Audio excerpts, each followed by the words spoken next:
Shalom and welcome to 2 Minutes of Torah. This year is entitled Parshat Vayishlach. It says in the pasuk that Aisav was angry, of course, at Yaakov, and the messengers came back, reported a scary report to Yaakov. Vayir Yaakov mod vayetzer lo. He was afraid. He was upset. The question is, what does it mean Vayir Yaakov mod vayetzer lo? The double language. Some say he was afraid he's going to have to either kill or be killed. A lot of different approaches. I'd like to offer an interesting idea. It's definitely speculative for one, but something to think about. V'yir Yaakov ma'od, he was very afraid. V'yetzer lo, it bothered him. It bothered him that he was afraid. And the Neziv takes this approach as well, but he goes in a different direction. That he was bothered by the fact that he was afraid because that showed that something real was going to happen. The fear was founded. I wonder about another possibility.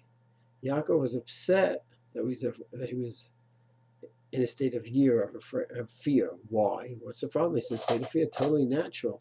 He may die. Why shouldn't he be afraid of that? So I wonder about the following. If you look at Avram, he died in a very peaceful way. Yitzchak as well. And look at Yaakov on his deathbed. He knew exactly what was going on. He gave the brachos to all the children. And at that point in his life, he was totally ready to die. We see no signs of fear at all. He blessed everyone. He put his feet on the bed, and he died. There's no fear. And it makes sense there's no fear. A person on the highest level, a great tzaddik, a righteous person, he has no fear of death. Why? In this life, he's a physical creature. He's trying to attain spirituality and get as close to Hashem as possible, knowing that one day, whenever that day may be, Hashem will take him away, and he'll have hopefully a purely spiritual existence. And what's he afraid of? He's going from a physical/spiritual existence to a hopefully totally spiritual existence, assuming he merits it. So what's the fear? So usually people are petrified of death. Why?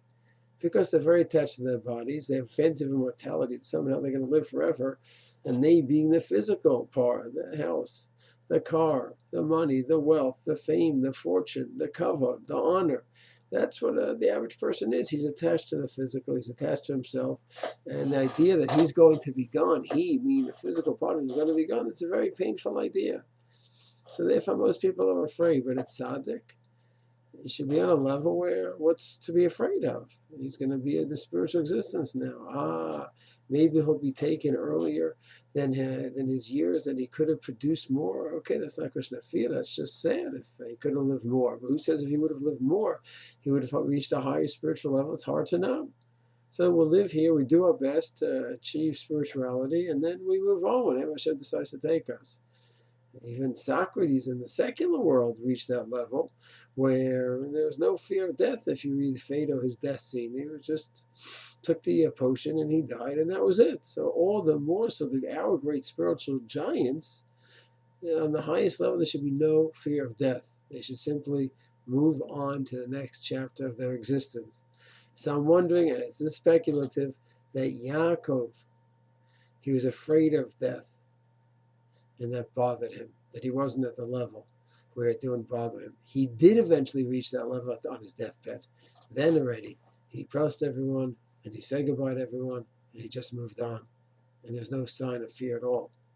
Of course, one could say over here the fear was not so much for his own personal death, as much as what's going to be with his family if he dies. That could be. But we're offering another pshat. It's certainly something to think about in terms of our own lives.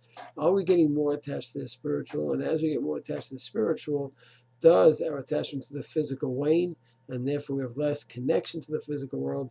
And the idea of living an immortal spiritual life is that less and less of a shocking and fearful idea to us. Something to think about. Shalom.